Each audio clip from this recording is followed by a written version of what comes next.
Oh, I'm glad too. You know what? It was like, I guess it's my eyesight. That's No, it. those every word and everything is really hard in my email. There's not a single word that's not hard to spell. Are you making fun of me? No, no. Haas, Haas, two A's. I know. Last, Mikveh, Mickve, Victor Echo. I Everybody know. has trouble with that. Israel, obviously, is very hard to spell. That's what I screwed up on. So, but they're all hard to spell. So it's just like, you can't win. That's why I always have to sit there and spell it out. I usually email people first. Welcome, everybody, by the way, as we're now studying together for a Wednesday class. The topic today is Jewish Nobel laureates. Next week, we'll be doing Jews of the American Revolution and hopefully have some guests to help us. So Jewish Nobel laureates, of course, is a very interesting topic that has been debated time and again. We'll talk a little bit about individuals, and I'm sure as you guys want, we're going to talk a lot about all the sciences in chemistry, physics, and because we're also up to date on those, at least from my perspective. I'll be explaining all of the different theories from all the physics people. I'm just kidding. Some of you may understand those, but I do not. I was reading up on Keynesian economics just to try and understand a recent winner. So what we'll do, though, is we'll talk a little bit about a few of them, but let's talk a little bit basically about the generalities. Jewish Nobel Prize winners. Well, I'm glad too. You know what? There are a lot of them. The Nobel Prize, of course, is probably the most prestigious prize in the world. Certainly one of the most, but if not the most prestigious, certainly the most famous, started by Alfred Nobel, of course, I believe in 1895. It's in a couple of categories, which we know, of course, physics, chemistry, medicine, economics, peace, and literature. I had a mathematician friend who was always really upset that something, I guess, apparently Nobel had an issue with mathematicians, so he didn't make the award for mathematics. But what is so amazing, of course, as we know, is the percentage of Jews who have won it. At this point, out of the 900 winners, at least 208 have been Jewish or of Jewish descent. Wow. So that's over 22%, understanding we're less than 0.002% of the world. In chemistry, 36 prize winners have been Jewish, 19% of the total, and that's 29% of the US total. In economics, there have been 34 Jews who've won it, 40% of the world total, and 50% of the US total. In literature, there's been 16, 14% of the world total and 38% of the US total. Peace, of course, is the obvious, the smallest one, as we all know. There still have been 9, which is still 8% of the world total and 39% of the US total. Of course, the most obviously are the two categories of physics and medicine. There have been 56 physics winners of the Nobel Prize, which is 26%, 39% of the US total. And when it comes to medicine, there's been 57, takes it by 1, which is 26% of the world total and 38% of the world total. What is even more amazing than the 208 out of 900 is that Israel currently rests as number 4 on the list of countries with the most Nobel Prizes. Wow. Why is that so amazing? Because, of course, the Nobel Prize was created in 1895. Israel was not founded in 1948 and took many years for it to win its first one. It is only one behind, hard to believe, one behind England and only 3 behind Germany. That is beyond unbelievable. That is seriously amazing, because Israel, of course, was only recently a country. There's even a Nobel laureate boulevard in Rishon LeZion, which is, of course, many of you know the city in Israel. So I believe it's for Israeli ones, but it may be Jewish ones. So those numbers are very simple and you can find them and they're amazing. And it continues to be shocking that so many Jews have won it, especially considering our small number. Now we'll go a few other notes before we kind of dig in to this. And if anybody has any thoughts or questions, please, of course, let me know, because I want to make sure you guys may have stories or have more knowledge upon the people who have won them. I've always wanted to meet a Nobel Prize winner, and so hopefully one of you will win it so that I could say I have met one. I wanted to win one in physics, but apparently you have to know how to spell physics before you can win it. The first Jewish Nobel Prize winner was Adolf von Baer, who we're going to talk about a little bit, who won it in 1905. Albert Michelson was the first American to win one and was Jewish in 1910. The most recent were as of 2020, where we won, I say we, of course, in physiology or medicine through the Harvey J. Alter and Louise Gluck, who many of you have heard, and in economics with Paul Milgram. The 2020 physics laureates, Roger Penrose and Andrea Getz, we really killed it in 2020, are both of Jewish heritage, although they don't consider themselves Jewish. Several of the winners survived the death camps, including, of course, Elie Wiesel and Imre Kertész. Francis Englert survived the Holocaust by being put in orphanages. And others such as Walter Kohn, Otto Stern, Albert Einstein, Hans Krebs, and Martin Karplus fled Nazi Germany before the war. As well, Einstein just happened to be on a trip to America when Hitler became chancellor and just stayed and never went back, fearing for his life. So there's a lot of really interesting little numbers.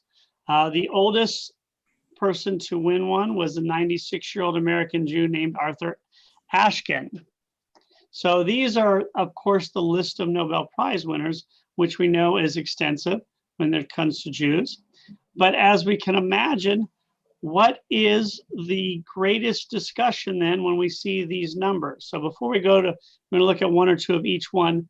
What do you think people keep asking through the generations? It's a simple question. Why? Why? That's the whole question. Why? Why are there so many Jews who have won it? Now, if some of the Jews were not Jewish, but their parents were Jewish, so they may have been raised Jewish, they may be considered, or in one case or two cases, their parents were Jewish and converted. But it doesn't take away the effect of Judaism, or either biologically or through the world around them. So what are the thoughts as to why so many Jews have won it? I'll invite you to give some. I'm sure many of us have certain answers. Obviously, people who don't like us say there is a world conspiracy. We're going to ignore that one, because if there was a world conspiracy, my only question, of course, is going to be, why am I not in on it? So one of the reasons, obviously, is where Jews live. Jews live mainly in Western countries that are very educated and are democracies, and people in those places tend to win them. There's only 2 Jews who have won them who weren't from European countries, North American countries, Israel, or Russia. We had one win, one from South Africa and one from Argentina. So still pretty educated societies. So we live in educated societies, mostly in the Western world. But why? That still doesn't explain the numbers. So we'll go through and look at some of the reasons, and some of them are very obvious and others are not. Uzi Arad, who's the director of the Institute of Policy and Strategy at the Interdisciplinary Institute in Herzliya, Israel, wrote something really interesting. The reason for the disproportionate number of Jewish winners is the premium Jews have placed on learning and scholarship. The tradition of reflection and scholarship has sharpened the inquisitive Jewish mind, It takes an inquisitive, nonconformist mind to break into new areas and make discoveries. Very interesting, but I think something we've all thought of. Why? Because we like to learn. And we've always put a stress on learning, certainly in the last 2,000 years especially. And as we know, the mind can evolve over a very long period of time. And because we've always been literate, because we've always been curious, we've always been taught to argue points and never settle for the easy answer, that translates very well into the categories in which people win the Nobel Prize. So it could be simply we stress education as a way of increasing our acceptance in society, passing on knowledge to our children, and doing well.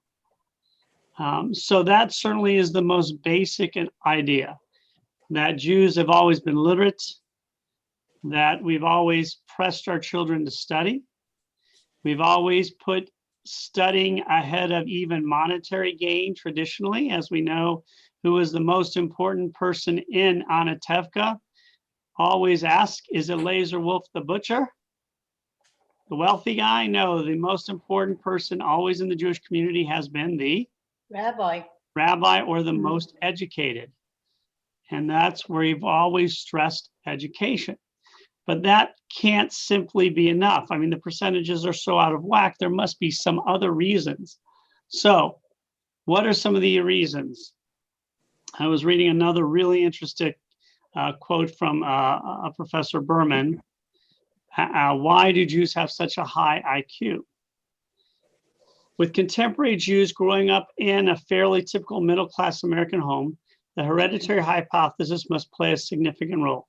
The limits of professional opportunity for Jews and pressure to survive and prosper, not through might, but through intelligent innovation, may well have selected us for certain traits.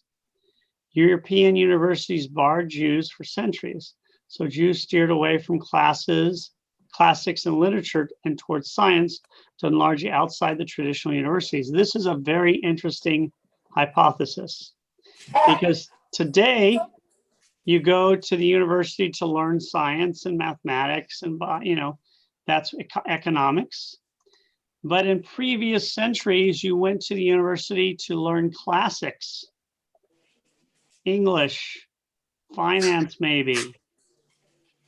And science was taught elsewhere. So whereas Jews were not allowed to go to universities, one of the better ways for them to be educated in the 19th century and early 20th century was to go into areas in Europe that were not part of the traditional academic world. And that would have been science. And that means Jews felt that just as becoming bankers in the Middle Ages was the best way to get a job in the 19th and 20th century, science was an open field. There were not the restrictions.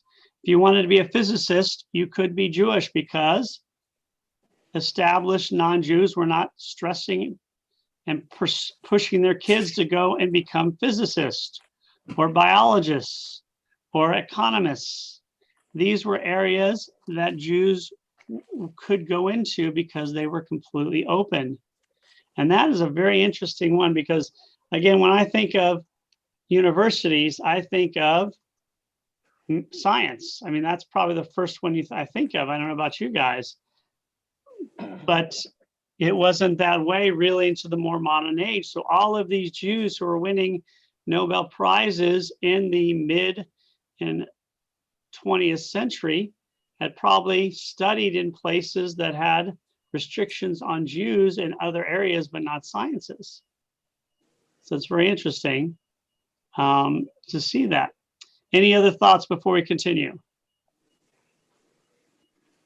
Okay, Yeah, so I think it's interesting also that you kind of associate the Jews with learning, but the learning that you associate the Fiddler on the Roof kind of Jews with is the learning that is from Torah and biblical learning, and that probably the widest. I never tally them up, but it would seem like the largest percentage of Jews were secular Jews. Right. So that there is something there that even though they were not, the shtetl Jews, so to speak, they were more of the city Jews where, they had this opportunity more for exchange of ideas that were different than the exchange of the traditional, dialogue about the Torah. Right. And this is showing the convergence that happened in the 19th century when first Napoleon, but then other countries started to open up and allow different people to get educated. Jews had always stressed arguing and discussion and using your mind, but in certain areas like the Talmud or those areas, or law. But these Jews whose families became more secular or reform minded, they still had this belief that you should discuss and argue and never settle for an easy answer. And that combined with the ability to go and get into these fields called science where there were very little restrictions. So you had this perfect convergence in the 19th century. Then you add to this what many people call the David and Goliath syndrome, that repressed people often feel like they have to work twice as hard and never settle. And this certainly speaks to Jews in the 19th century and early and mid 20th century. Although the world had opened up quite a bit, we were still looked down upon.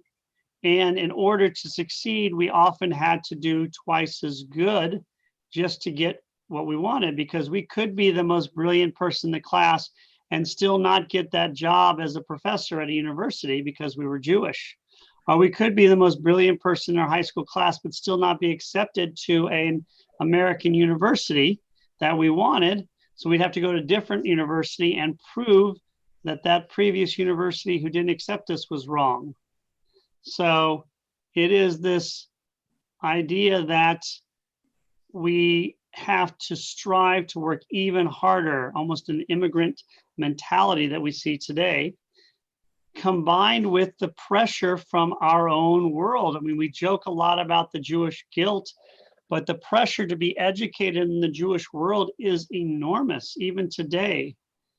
I mean, the expectation that a Jewish child will go to college, it is not even an expectation anymore. It's almost assumed.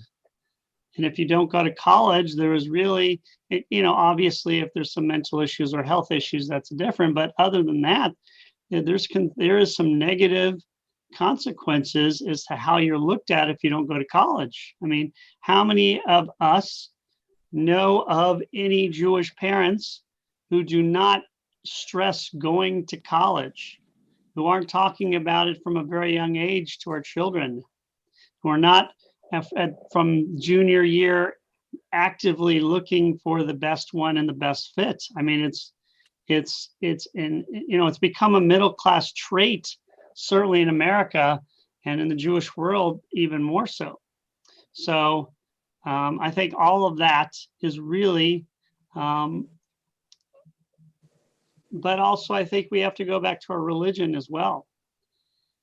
As we mentioned, the religion inherently, going back thousands of years, does not rely on dogma. We don't even value dogma. We want to understand, analyze. And that's why even in the olden days, you had people who could memorize, but they were just used more as a thesaurus or a guide. They were not the rabbis. The people who could memorize the Talmud were not the rabbis. The rabbis were the ones who could debate, discuss, understand this stuff. So this ingrained belief that we have to really continue to study and never, ever settle for any immediate answer is really, I think, inherent. When it comes to, obviously, literacy, that may be the number one. We have proven that Jews were literate as far back as the 6th century BCE. That is almost unbelievable. Think about this. In the 6th century, the 500s BCE, so 2,500 years ago, they've proven that a very high percentage of the Jewish community was already literate, not just the priest or the kings or the wealthy, but even the commoners could read and write. Remember, in the world, a very high percentage of the world could not read and write 75 years ago. It's only recently that the world has become literate, whereas Jews have been literate for 2,500 years. And that cannot be, you know, that makes a huge difference. And then I think also, the idea that we're outsiders, and when you're the outsider, you can look at things from a different angle. How many of us have lost our keys, and we look over and over and we can't find it over how many minutes, and then our spouse or friend comes and in 12 seconds finds the keys because we're already set on where we're looking. An outsider has the ability to come in and see what other people aren't seeing. And when the establishment is looking at the world this way, you need people to look at the world from different perspectives. And those are some of the thoughts. Are those the answers? It's possible to know. There are others who say there's something more biological, but who knows if this is true or not. Any thoughts on any of that? I just kind of wonder what maybe the ultra-Orthodox Jews would think of the fact that, so much of the Nobel Prize winners has come about as a result of this modernization, assimilation, so to speak, of the Jews into the mainstream in universities. And, and this would be, I think, in conflict with basically some of their beliefs as far as what learning is really for. I mean, it's to expose what God has said, but it's basically, not so much the secular learning. I just don't know if the Orthodox have a totally different perspective on Nobel Prize winners or the importance of it. Well, I mean, again, the Orthodox community, there's a wide range. You're talking about the modern Orthodox, they're thrilled. Yeah. You're talking about the ultra Orthodox, that is a very interesting debate and discussion, because Jews have always been ahead of the curve in terms of education until recently. And recently, in the last 75 years, there's been a group of very ultra-Orthodox Jews that have become the least educated in the world. Right. In terms of the modern world, whereas Jews have always had a combination of Talmudic learning and philosophy, Bible and science have always worked together in Judaism in most places where it was allowed. Not in some places, there were restrictions placed upon us from the outside. But in the 20th century, there were Jews who went inward and became less educated than even anyone else in the sciences. And because of the state of Israel, because of the success in certain industries in New York, and because they have so many kids, the numbers have increased exponentially, as has their ignorance. So if you go into this 10% of Israel and you talk about somebody like, Darwin, they start laughing. I mean, there was a study of people going in and how they make fun of the idea that human beings evolved from something else. To them, they think that's the dumbest thing in the world. They literally think the world was established 5,781 years ago. I mean, so that small percentage have gone in a very different direction. And it's a very scary direction for all of us in our world. But obviously, they have to create these very strict borders because they know if their people ever open up, they're going to lose them. So the way they keep these strict borders are by ensuring that their people are undereducated. If you can't speak English, you can't leave your community in New York because who speaks Yiddish? Right. If you don't know how to read and write or don't know anything if you don't know how to turn on a computer, how are you going to leave the Orthodox or ultra-Orthodox community and get a job? If you don't know how to do finances, then there's no, and so this is the issue Israel's dealing now with all of these people, this 10%, because they don't speak Hebrew, don't know how to turn a computer, don't believe in science, don't believe in the state of Israel, have been taught that they are just supposed to be given money and don't need to work for it. I mean, it's 75 years of this, you know, in being ingrained in this belief system. Now you got to remember, in Israel, there's also the modern Orthodox who keep all the laws, but they have combined this. So we may not agree with them in many ways politically, but you know what? They serve the country and they are dedicated. And it's kind of like being Democrat and Republican in America. We don't disagree, but we agree that the other side has the right to their own opinion, especially if they're participating in society. So that's one of the ironies of the modern age. Now, before we just talk about a few of them, there are debates today as to whether we are losing this intelligence. Are we becoming less of who we were?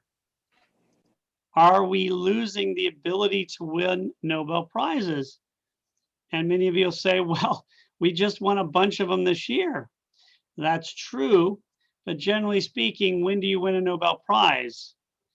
50 years after you've done something, 40 years after you rarely win it for doing something that year. So, for instance, the people who just won the last Nobel Prizes are not young people. They're in their 70s and 80s. And so that speaks to, again, what Jews were doing 40 or 50 years ago. But now the question is, we have become established, middle class, almost all Jews live in countries where there are no restrictions for Jews at all, namely America and Israel. So the percentage of Jews who are getting PhDs in sciences especially is decreasing at an alarming rate. There's still a lot of Jews who go into medicine. There are a lot of Jews who go into finance and business. That's where the bulk of the Jewish community is heading. But a very small percentage comparatively are going into the sciences. And so some people believe this is a bygone era, that Jews are not as bookish as we used to be, that we are not as discussion oriented. We are so accepting of our place in the world that we don't have to work 10 times harder. We're not being persecuted, so we are not, worrying about all. So these are some of the debates that Jews may not be winning Nobel Prizes in 20 years from today, that time period may be over. What do you guys think about that? Nobody has any? Statistically, I'm afraid you're quite right. I mean, as the level of education overall drops, so will the performances. So I think just straight statistics, we're going to see a noticeable drop off. Well, maybe we won't see a noticeable drop off. He won't be around. No, I think you're absolutely right. And the strange thing is that a lot of these a lot of the great scientists are obviously coming out of countries that are not democratic any longer. I mean, China has got some great scientists, and so does Soviet Russia and places like that, that are cutting edge as well. I mean, like you say, it takes 50 years for a Nobel Prize winner, because it's sort of like, stuff Einstein did in 1905 or 1910, right. It wasn't really thought of till they developed the atomic bomb, in the 40s. But, from the time we developed the atomic bomb till the time Russia developed the atomic bomb was just a few years.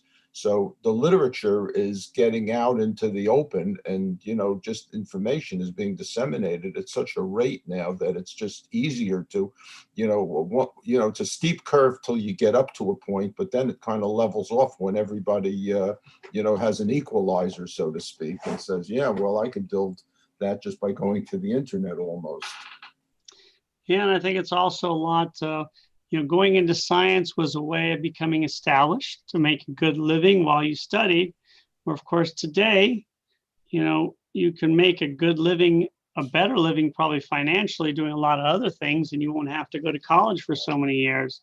So that's also another thought. We want to raise our kids in a very expensive world, and you'll make more money as an MD than a PhD. And so even though still education is, now there are those who do not agree.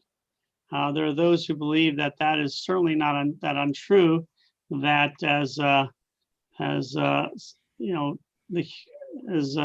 Israeli, Aaron, I don't know how, who won the 2005 Nobel Prize for Chemistry, said the human brain is the only natural resource that Israel possesses.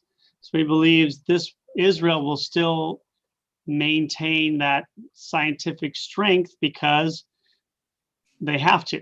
That Israel still lives in, although it's a modern society and Jews financially are doing better there than, they certainly Jews were doing 100 years ago, that they still struggle and they have to maintain a scientific superiority. So Israel will still be a place where this happens. We'll see.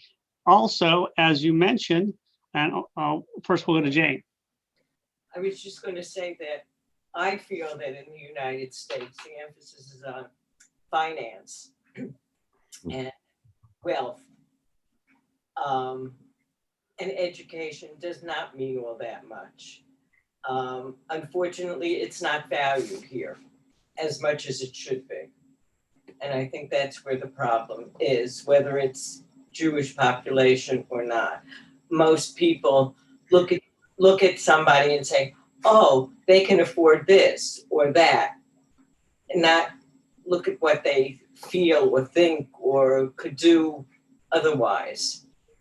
And that's a good point. And you add that to the point that was made about the Nobel Prize has opened up greatly. I mean, it was almost exclusively a Western awarded prize. That has changed. The world has become a lot more educated in the last 30 or 40 years. Not only are we talking competition from Russia, but now from China, which was not competitive in this area 50 years ago, from Japan, from even places like South America and Southeast Asia are becoming very competitive. India.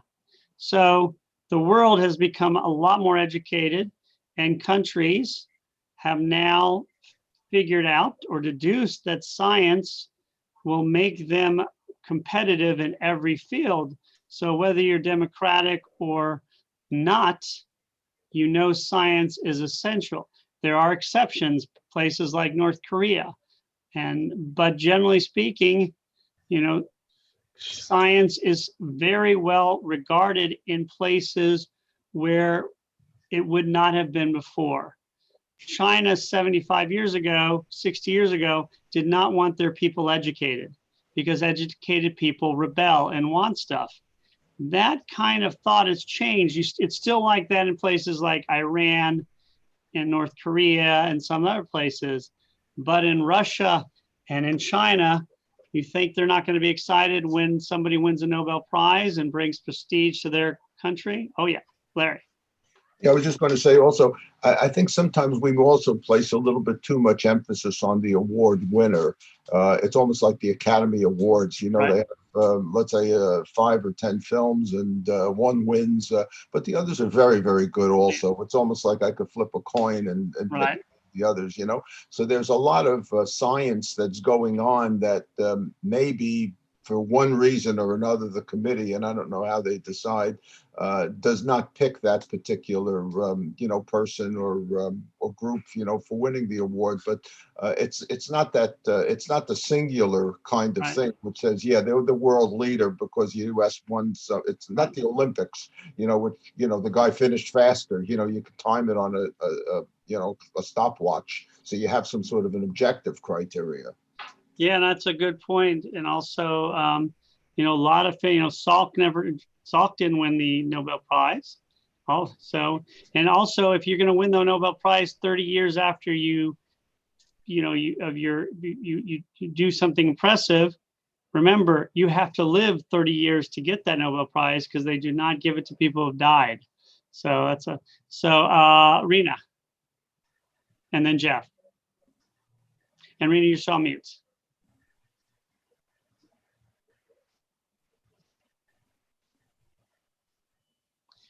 Why don't we go, Jeff? Well, Jeff, we'll go to you first and Rena right afterwards. Okay. Well, one of the thoughts we have, or a lot of people have, is the Chinese are now labeled the new Jews as far as educational drive. When we were over in China, we were amazed with their education system and the desire to always go to a higher level. We have some friends from China. They came from an extremely poor background. I mean, so poor that it really amazing. Rice farmers growing up on dirt floors without any electricity, and yet one of their children, because being very smart and from the education system, they go out and round up the best. She was very good in a local school. Then she was promoted to a better regional school. And when she still accelerated, well, after a number of years, she was an international chartered accountant. So, which is our like equivalent to our CPAs. And that's from an entire background, and they place this stress on education, and her children now can only go to the best universities, they were still under the one child policy, so only the best education systems and everything else. And you'll see that most of our PhD programs here, a good percentage of them are actually filled with foreign students and not American born students. So the rest of the world, like China and India, are placing very high stress levels on higher educations and the PhD programs. That's an excellent. And Rena, did you want to say something? I don't know how to unmute. I think when You're unmuted. you're unmuted. Oh, okay. I just wanted to say that in this country, I'm just going by myself. A lot of parents and a lot of kids want to do something in their career that makes them happy. There's this happiness thing, like you have to be, I want to be happy in what I'm doing for the rest of my life. And a lot of that does not mean you're going to be a scientist or, economics. I know for my own kids, like they pick something in school and they're not even doing that anymore. Like they wanted to be a cinematographer. And they worked at it and it didn't work out. So they switched. My son's an environmentalist, I think that happens with a lot of kids now, today in this country. Not necessarily going, well, I don't think I want to go into that field, be I have a grandson that is a scientist, wants to be a scientist, but I think it's more unusual than the norm right now. Those subjects. And that's an excellent point. In places like China, you get to a certain level, it's second grade, and you take a test. And if you have an aptitude for something, you get to go to the next level. If you don't, then you don't get to go to the next level. And they only bring the very top. So if you want to, or in America, everybody gets an education, which is better. But in some ways, over there is better because the cream is always at the top. But then again, you are set in that field for pretty much your life. Right.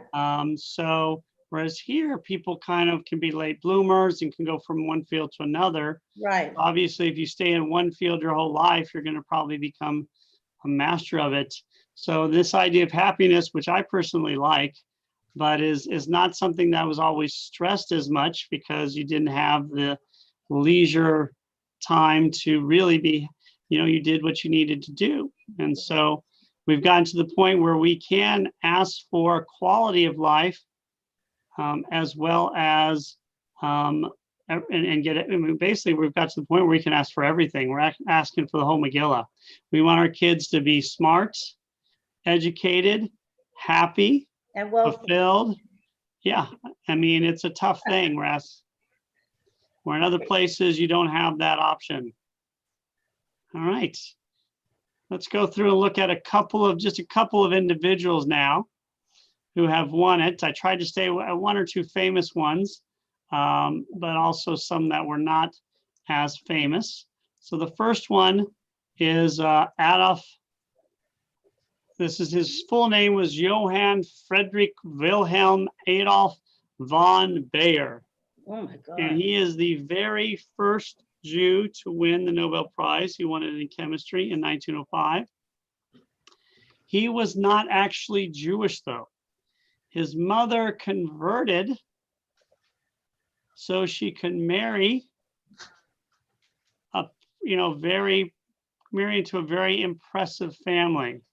So his father was a lieutenant general in the Royal Prussian Army. And so both his parents were Lithuanian, and his mother converted to marry him, which I guess there were no repercussions, because not only did he continue to be very prominent, but he got to be a von, which means he was given a promotion by the government when he got to be a von, which is very interesting when you ever become. So he went to generally started at a very upper class. His family really wanted him to study. So even though his father wasn't Jewish, this idea of study was preeminent. He became enamored as a botanist, although he studied in many other places.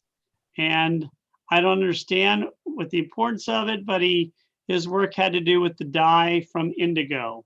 So if any of you is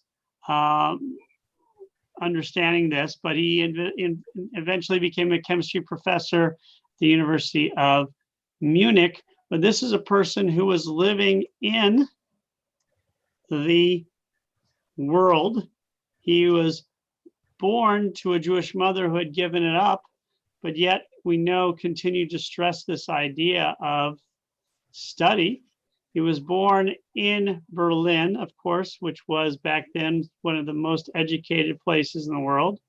He was a genius really from the beginning, and really had a wonderful life in terms of successful. He was a genius from a young age. He went right from secondary school to university, to research, to becoming a professor, and won all of these prizes along the way. So he is the first one, but he's not what we would traditionally call the traditional Jewish one, because he's born into a very wealthy, aristocratic, non-Jewish family that were accepting as far as we know, that of his mother who converted, and was brilliant from an early age. So that is in stark contrast to so many of the Jews who a generation or two later would win Nobel Prizes, coming from the exact same area, but of course forced to flee from Germany or hide from Germany. This is all before all of that happens, and we can imagine that that's pretty impressive. So let's go to the next one I'm going to do is Harvey. So I'll do this one first. Harvey Alter. I don't know if you've ever heard of him. Many of these, I tried to pick ones people hadn't heard about as much. He is an American. He's still living. He's born here. Very different that he was born in America in 1935, so during the Depression. And he, of course, became very well known for the discovery of hepatitis C. So if he is the one who realized that it was when people were contracting hepatitis from blood transfusions, that it wasn't hepatitis A or hepatitis B, that it was something else. And because before the 1970s, transfusions were very dangerous because up to 30% of the time you might contract hepatitis, and they did not know why. And so he is the one who did this. Of course, you can imagine how many lives he saved. He was the former chief of infectious disease section, the associate director of research of the Department of Transfusion Medicine at the Warren Grant Magnuson Clinic Center in the National Institute of Health in Bethesda, Maryland. I do not know how he could have a card with all of that information on it. You know, he probably had to carry a wallet this big to fit. But he is the one who realized the issue with hepatitis C, found it, and so obviously he won it. But of course, he won the Nobel Prize in, what year did he win it? I think 2020, even though he found the hepatitis C in the 1970s, I believe. So you can see another one took a long time. He's also a medical doctor. He discovered a lot of other things along the way. But of course, hepatitis C is probably his most famous.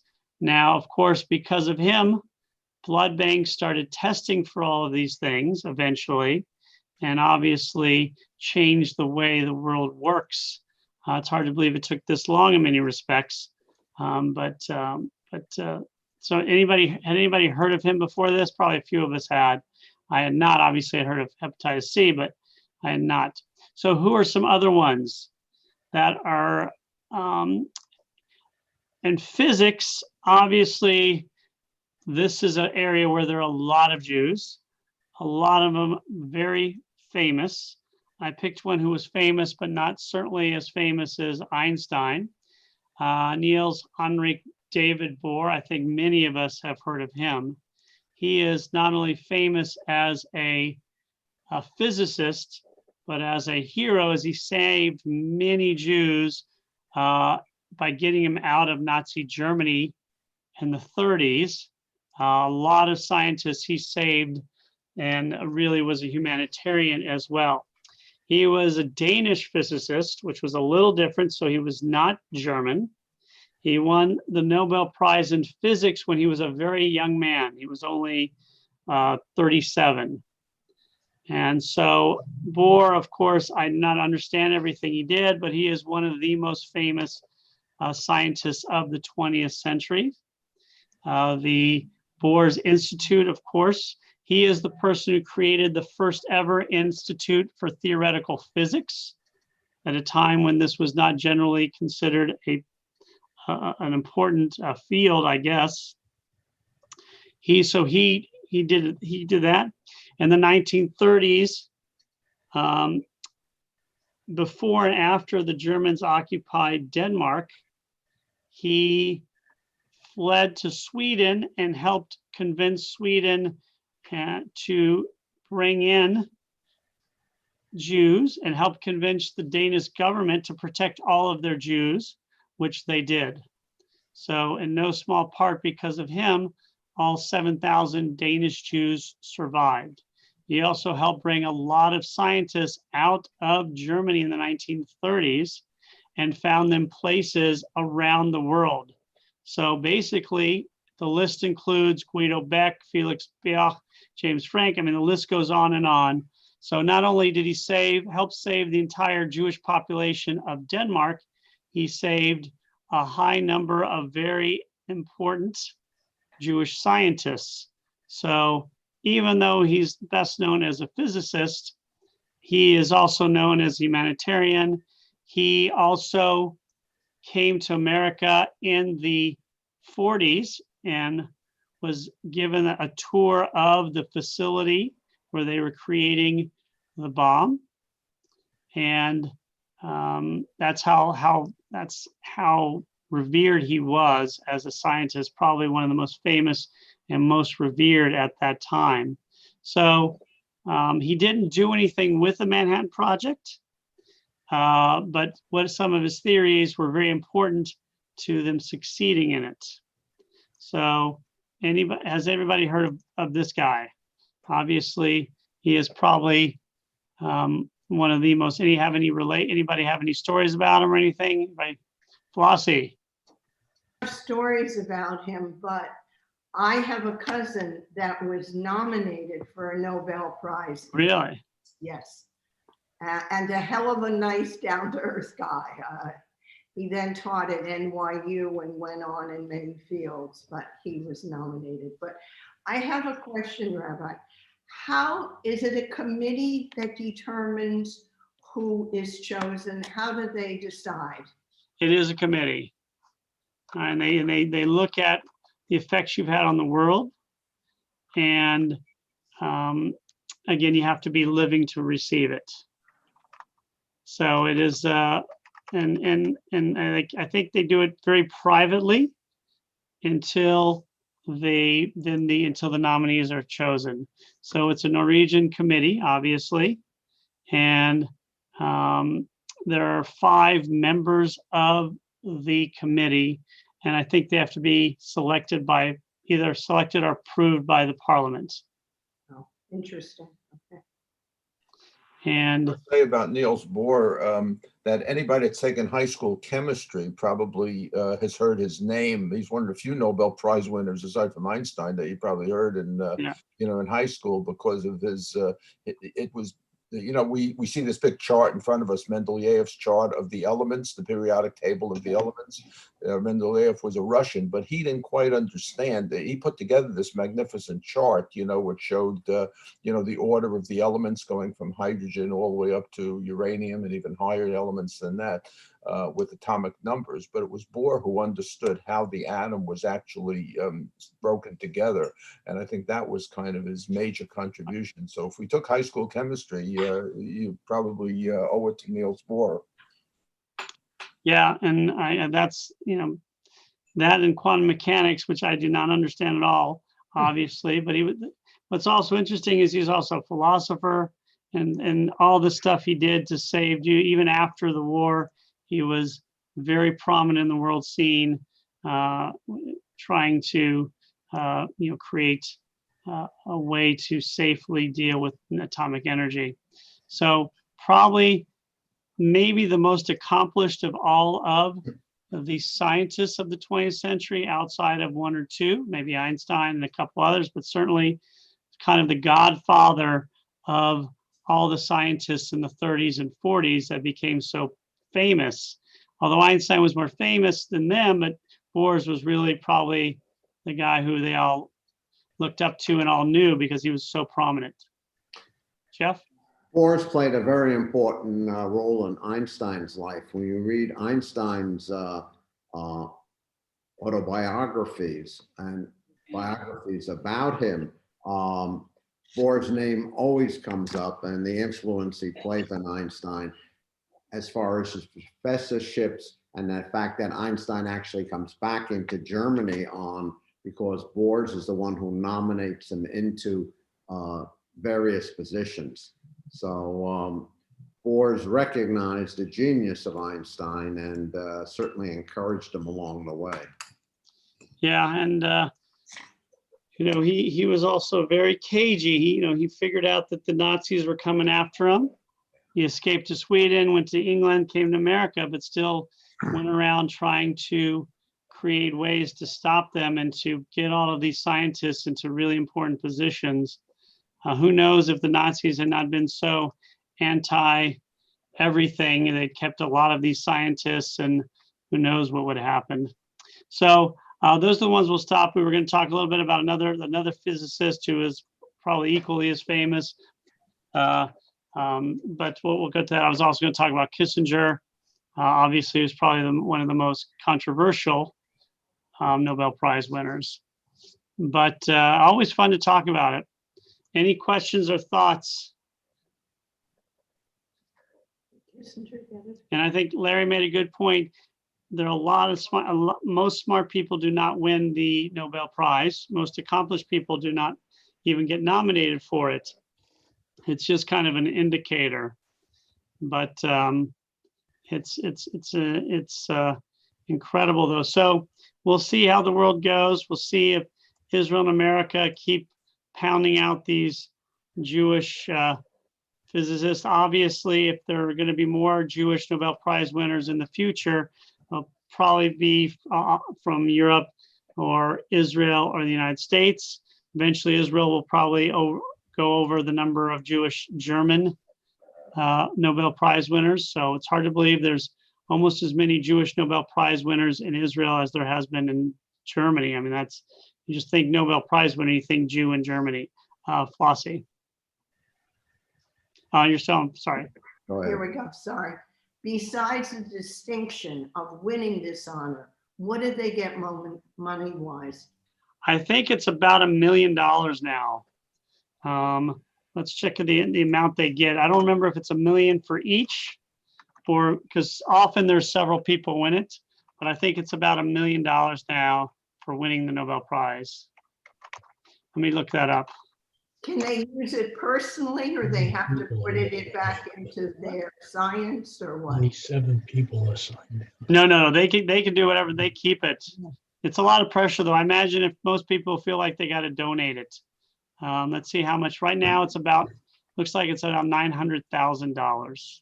Oh, not Oh, even- yeah, a little over about 900. The last year, it says last year's was $935,000 plus. So Obama, okay, Right, he won it, right. he won the Peace. The Peace Prize is probably more. No, Remember, the Peace Prize is a separate one. Let's see here. How much did Obama got? When Obama won it, it was 1.4 million. So the Peace one is a bigger one.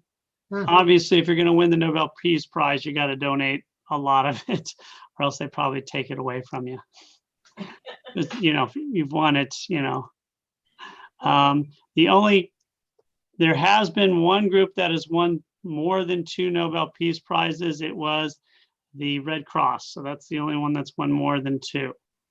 But let's see here. They have the year, what they won last year. I can't remember. Let's see. I don't know how much they won. I think it was 935,000 last year. For, it doesn't say the money. Oh, well. All right. It's yes, Rena. So why does it, wait, Obama won last year, you're saying? No, he won it Point. in his first year. So it'd have been 2008, or Okay, 2009. But you said it could take 30 years for them to. There Why are is that? exceptions to this rule. The most obvious is the Peace Prize. If you make a big peace agreement, you're probably going to win it right away, because the Peace Prize is one that is often given premature to something really happening. Like when they got it for the Camp David Accords, they won it the year they made the Accords in hopes that it would encourage the Accords in the future to stay together. So the Peace Prize is a very big exception to that one. The Peace Prize is also done in Sweden, I believe. Sweden. The other ones are in Norway. And so it's a separate entity. And obviously that one is also a lot more political, as we know. I mean, President Obama won the Nobel Peace Prize when he was elected president. So he hadn't done anything yet. So the idea was, as the first probably African-American president of the United States of America, that would transform the world in the future.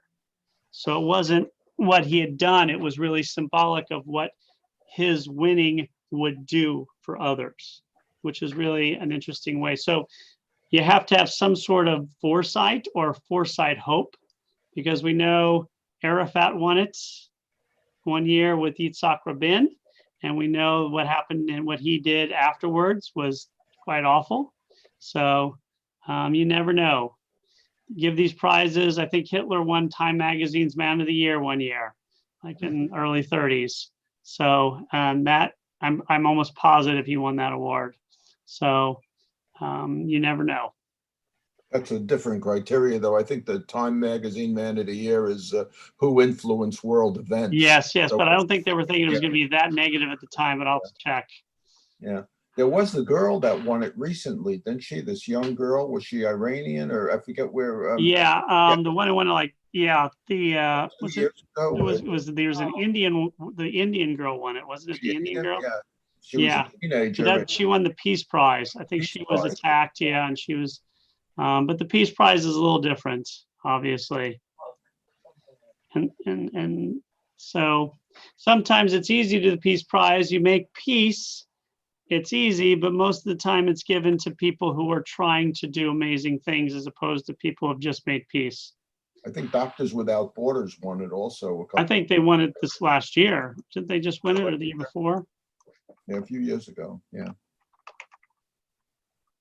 Let's see who just won Given it. it to groups as well, as you mentioned, the Red Cross. Yeah, it was a group that wanted this last year. It may have been a group that was going to Africa to do, let's see here. Did Greta Thunberg win? The teenager, the environmentalist Greta Thunberg? Oh, I that's don't what I was think, thinking of. Yeah, was that her who won it? that's who I was thinking of. Yeah, the environmental. Yeah, did she win that 13-year-old girl? Let's see here. Well, she's 16 or 17. Yeah, she was 14. Okay, I read her book. let's see who's won it recently. All right. It was the World Food Program won it last time. Then last year was Abiy Ahmed. And I think, and then it was Dennis Mukwege and Nadia Murad. And then before that, it was the International Campaign to Abolish Nuclear Weapons. So when I'm thinking of Malala Yousafzai, of course, is the famous one. Yeah. It's the only win. Did you say that one more time? I'm sorry. Did somebody say something? Yeah. Did Amitai Etzion, did he win the Nobel Peace? I don't think so. No. The Jewish, there's only been a few Jewish winners. Obviously, Yitzhak Rabin, Shimon Peres, Henry Kissinger, Menachem Begin, Elie Wiesel. I think that may be the entire list. There's only been, I think, 8. If there are any others, I'll have to look that. I had that list before. Let's see who are the Jewish Nobel Prize winners. Nobel Peace Prize winners are Tobias Michael Karel Asser and Alfred Herman Fried in 1911, Rene Cassin in 1968, and it's Kissinger, Begin, Wiesel, Rabin, Shimon Peres. Oh, in 1995, Joseph Rotblat. Right, it was trying to stop. So there's been 1, 2, 3, 4, 5, 6, 7, 8, 9. There's been 9. So not too shabby. Yes, Jeff. We even had a Republican president who was won the Nobel Peace Prize. Woodrow Wilson. No, he was It was Democratic. Democratic. Wilson, yeah. Yeah, Teddy Roosevelt won the Nobel Peace Prize, which is interesting because he was considered most Warrior. considered him the most stereotype warrior Yeah. president, who actually loved that type of. Well, he actually He was also very environmentally conscious and yes. supportive of Native American. Yeah, so it's one of those dichotomies. Yep, what he won the Peace Prize for was his efforts to bring the Russian-Japanese peace treaty to. Oh, right. Well, sometimes to win the Peace Prize, you have to have been at war for a long time. So obviously Menachem Begin, who was not known as a calm, relaxed, peace-loving man, Yeah, another one. he won it, and neither was Arafat. So Oh, interesting about the Roosevelts. When you go back, Teddy Roosevelt, the family traces back to Holland many, many years ago. Right. But I think in the 16th century, they traced the roots back, or roots have been traced back to Jewish ancestry. So the Roosevelts had Jews in the family too, if you really want to extend it. I've always thought of him as being very Jewish. We've always wanted, we always wanted a Jew on Mount Rushmore, and now we've got one. You had mentioned earlier about Jews and democracies, that they came from democratic nations, or most of the Western nations. I wonder if we were to look at, overall Nobel Prizes, what percentage came from democratic countries versus non-democratic, or capitalist versus communist, or those kinds of I things? think the percentages would be so overwhelming at this point, because you remember it started in 1895. And Mhm. it pretty much was only being given to these countries for probably the first 60 years. So but I imagine I think if we took on the last 20 or 30 years, that would be also very interesting to see if it's evened out. I bet it's getting closer and closer. But again, a lot of the countries that are winning it, that are educated, it used to be the more educated countries were democratic. That's not necessarily, although Russia is considered a democracy, I guess, today.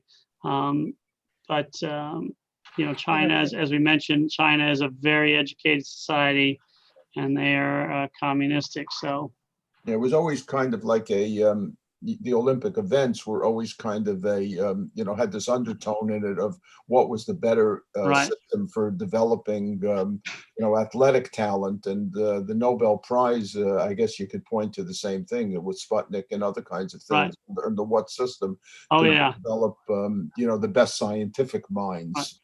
Yeah, but it's harder, it's easier with the Olympics and with other things, but when you're talking about, let's find the chemistry guy, the one chemistry guy or gal for this year, when you're talking about who's affected chemistry over the last 50 years, or 40 years, or 30 years in every country, and how you determine which has more profound effect. You're right, you said it earlier, it's not the same thing as racing, and we can determine who's the best racer or who the best tennis player is. You get on the court and you win or you lose.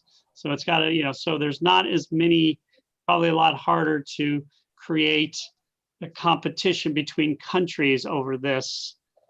There's always individual competitions, like I give the Nobel, you win the Nobel, you and I are working on something similar at the same time and kind of working together. And the Nobel Prize Committee has to decide who of the 7 of us who are going to get it, because they're not giving it to all of us unless we're an organization. So that's where I think a lot of the issues come in. I think there's a limit. There may be a limit of 3 people, maybe, I think it is, not counting if it's not counting the Peace Prize for an organization. Flossie?